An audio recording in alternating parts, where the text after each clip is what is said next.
Hello friends, welcome to GMHS study classes. आज हम start करें class 11 commerce, organisation of commerce and management, BA, chapter number 3 business services 2।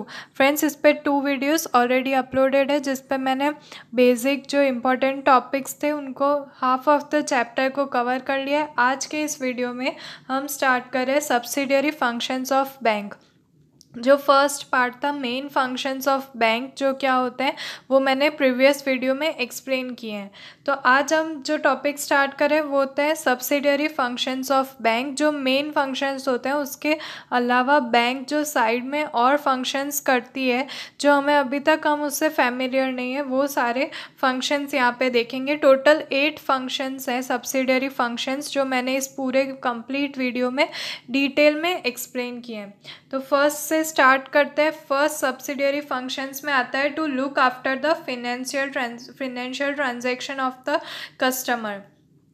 A bank has mainly 2 types of customers. अब आप देखिए bank में 2 types के customers आते हैं, डिपॉजिटर्स एंड बोरोवर्स। या तो वो मनी डिपॉजिट करके जाएंगे या फिर बोरो करके ले जाएंगे। तो बैंक में कस्टमर सिर्फ 2 टाइप्स के आते हैं। अगर उन्हें लोन भी चाहिए तो भी वो बोरो करके लेके जा रहे हैं, और अगर वो कुछ डालने आए, डिपॉजिट करना है, तो 2 टाइप्स के ही लास्ट में कंक्लूड किया जाता है कि बैंक के 2 टाइप्स के कस्टमर्स हुए। Such customers do their financial transaction through bank. When a customer writes a cheque in favour of other person then the money is paid to the person by bank on behalf of the person who has written the check. In the same way, when a person receives a check from the other person, the banks collect money from person who has written the check on behalf of the person who has received the check. In present time, a bank performs different tasks on behalf of customers such as payment of electricity bills and phone bills, insurance premiums, and to transfer money from one account to another account etcetera.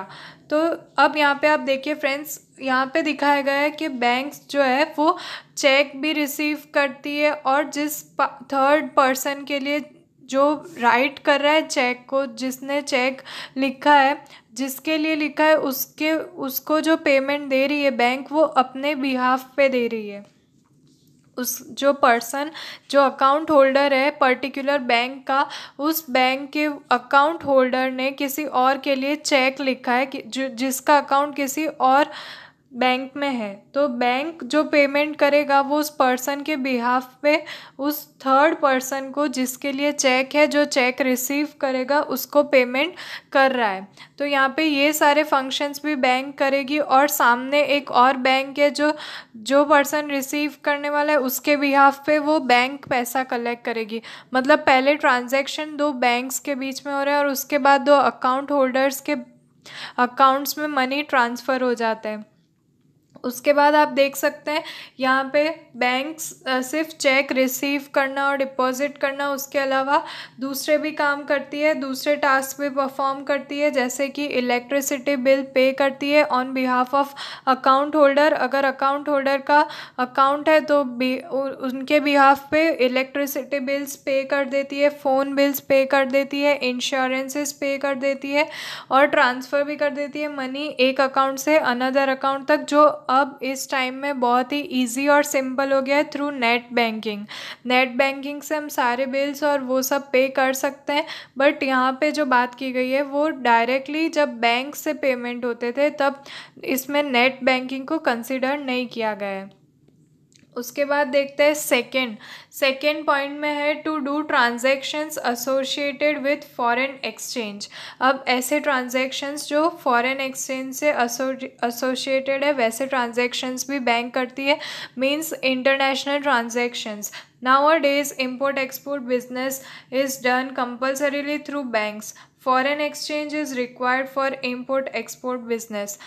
The bank which has obtained permission from the central bank performs the task related to foreign exchange and provides services and receives the documents related to foreign goods.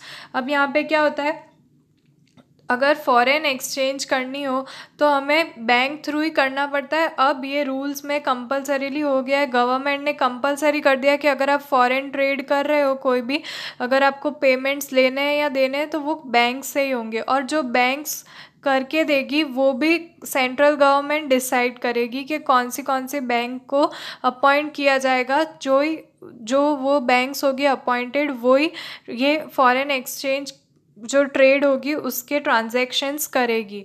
तो यहाँ पे वही दिया गया है, import export के जो businesses है उसके लिए फॉरेन एक्सचेंज, फॉरेन करेंसी, वो सब बैंक प्रोवाइड करके देती है, और हमारे सारे डॉक्यूमेंट्स रिसीव करके सर्विसेज के फॉरेन ट्रेड का प्रोसेस स्टार्ट रखती है। थर्ड है to issue letter of credit. तो फ्रेंड्स ये सारे इंपॉर्टेंट टॉपिक्स है, सारे के सारे सब्सिडियरी फंक्शंस है जो बैंक के होते हैं, बट हम उससे रिलेटेड नहीं होते, तो इसका नॉलेज आपको होना ही चाहिए। To issue letter of credit, third जो पॉइंट है, letter of credit is a letter written by one bank address to the other bank. The bank ensures the payment of certain amount at a certain time by person mentioned in this letter. The bank collects certain deposits from the respected person before issuing the letter of creditor. The bank gets guarantee of the same amount. The amount mentioned in the letter of credit is paid at fixed time to the person whom the bank has insured for the same. Thus, the letter of credit makes the accounting transactions trustworthy. The bank earns income in form of commission by offering this services. अब ये जो third function bank का दिखाया गया है उसमें letter of credit bank issue करता है।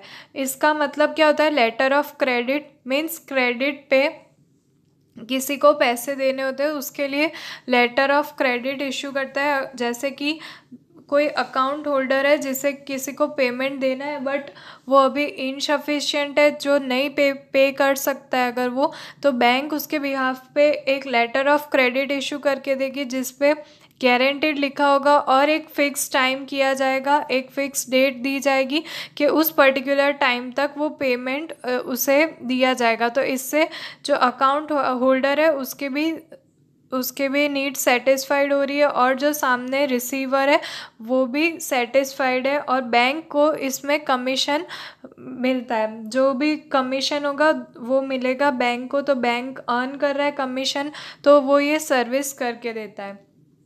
उसके बाद फोर्थ है to issue travellers cheque. In present time more and more people have started traveling people have started getting travelers check in order to prevent themselves in losing their cash or getting stolen during their travel within country or abroad. The holder of travelers check can withdraw money through the check from another outstation bank or from a foreign bank branch by signing a perhaps specimen signature. This check is very reliable and transferable. The use of traveler checks has decreased as the facilities of ATM has become widespread. तो यहाँ पे तब की बात की गई है जब ट्रैवलर्स चेक ज़्यादा डिमांड में होते थे, जब एटीएम्स और नेट बैंकिंग्स की फैसिलिटीज़ इतनी नहीं थी। अब ये सब आ गए तो ये ट्रैवलर्स चेक अब डिमांड में उतने नहीं आते। बट आपको ये समझना है कि ट्रैवलर्स चेक होता क्या है।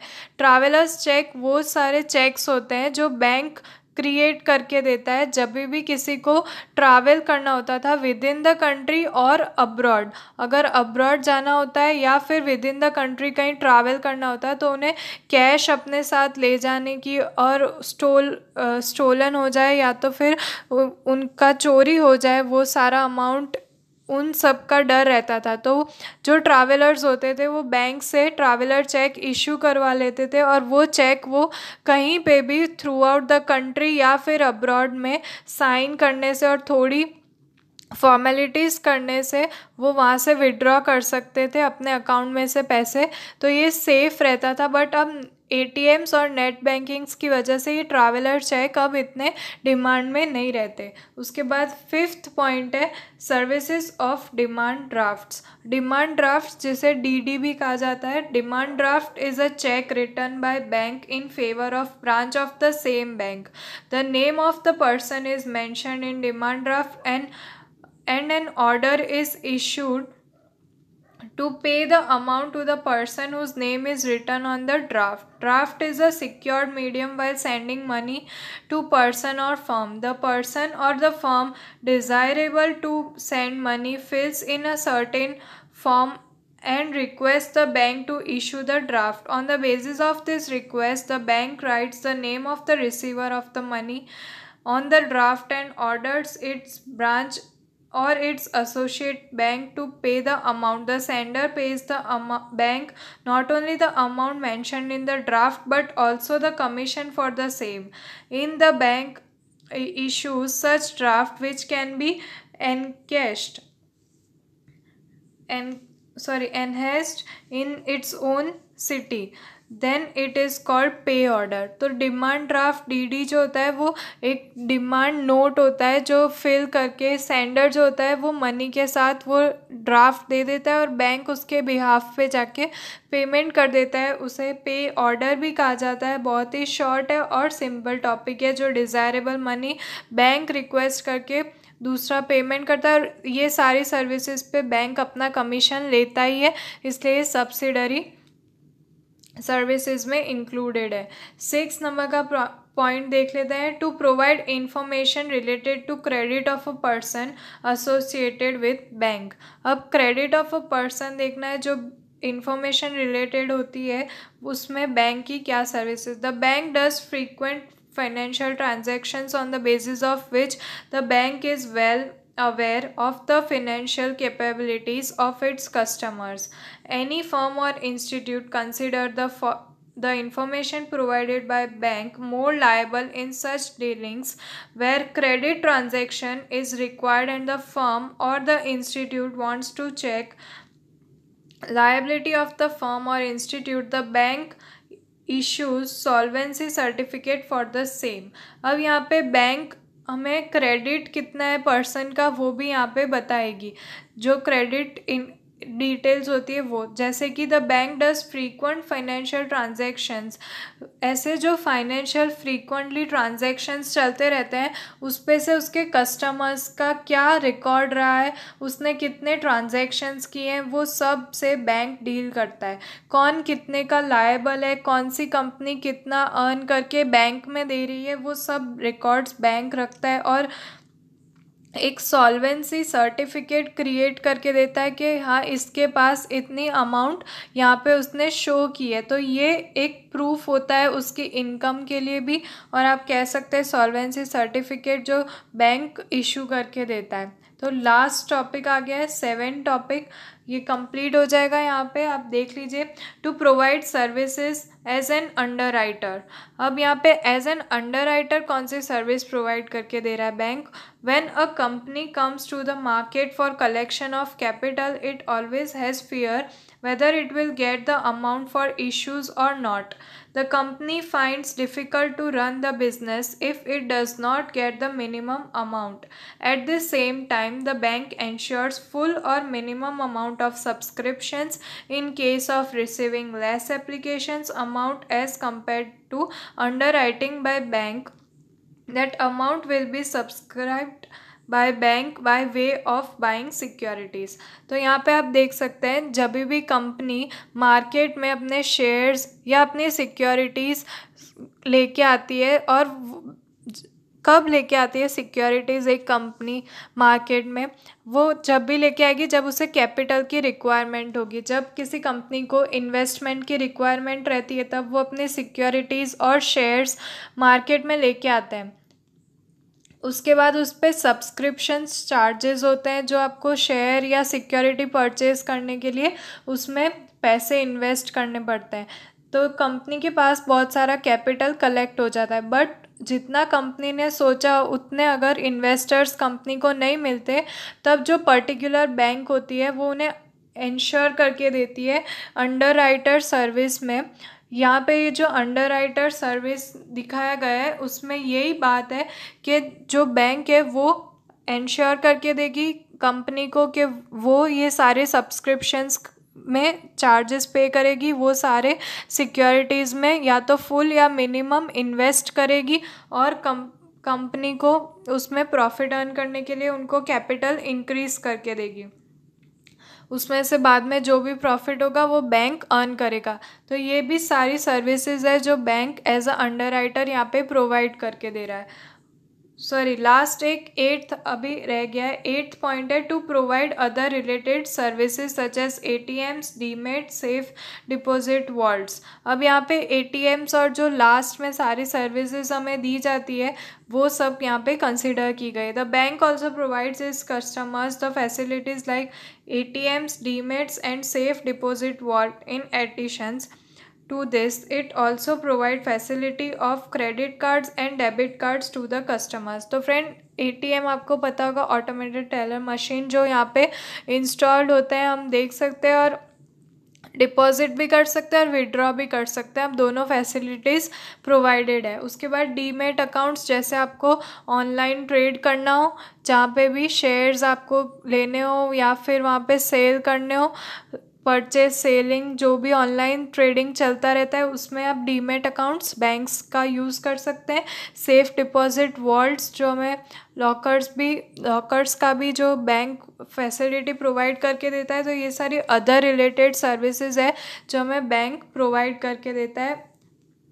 और डेबिट कार्ड और क्रेडिट कार्ड की भी फैसिलिटीज़ होती है। आपको पता ही होगा डेबिट कार्ड जिसमें हम वही अमाउंट विड्रॉ कर सकते हैं जो हमारे बैंक अकाउंट में होती है, और क्रेडिट कार्ड्स पे हमें लिमिट्स मिलती है कि आप इतने लिमिट तक, भले ही आपके अकाउंट में इतनी अमाउंट ना हो, हमारे अकाउंट में इतनी अमाउंट अवेलेबल ना हो, फिर भी हम एक लिमिट जो डिसाइडेड होती है, प्री डिसाइडेड लिमिट, जैसे कि 25,000 अगर आपने प्री डिसाइड करके रखी है तो क्रेडिट कार्ड पे से हम 25,000 तक की परचेज, सेल या जो भी एक्सपेंसेस है वो कर सकते हैं। उसके बाद हमें धीरे धीरे वो अमाउंट पे करनी होती है। तो ये डेबिट कार्ड्स और क्रेडिट कार्ड फैसिलिटी भी बैंक हमें प्रोवाइड करके देता है। तो यहाँ पे हमने इस वीडियो में सीखे सारे सब्सिडरी फंक्शंस ऑफ बैंक। तो फ्रेंड्स नेक्स्ट वीडियो में हम सीखेंगे टाइप्स ऑफ अकाउंट्स, जो डिटेल में सीखेंगे कि एक्चुअल में टाइप्स ऑफ अकाउंट्स जो बैंक क्रिएट करती है वो किस बेसिस पे करती है और इनके रूल्स क्या रहते हैं, उन पे सेविंग्स जैसे अकाउंट्स हैं उन पे इंटरेस्ट चार्जेस क्या रहते हैं, ये सब हम नेक्स्ट वीडियो में देखेंगे फ्रेंड्स। तो मिलते हैं हमारे नेक्स्ट वीडियो में। तो फ्रेंड्स अगर आपको मेरा वीडियो अच्छा लगा हो तो उसे लाइक कर देना, शेयर कर देना, और अगर आपने अभी तक चैनल को सब्सक्राइब नहीं किया है तो सब्सक्राइब कर देना। ओके फ्रेंड्स, मिलते हैं हमारे नेक्स्ट वीडियो में, तब तक के लिए गुड बाय।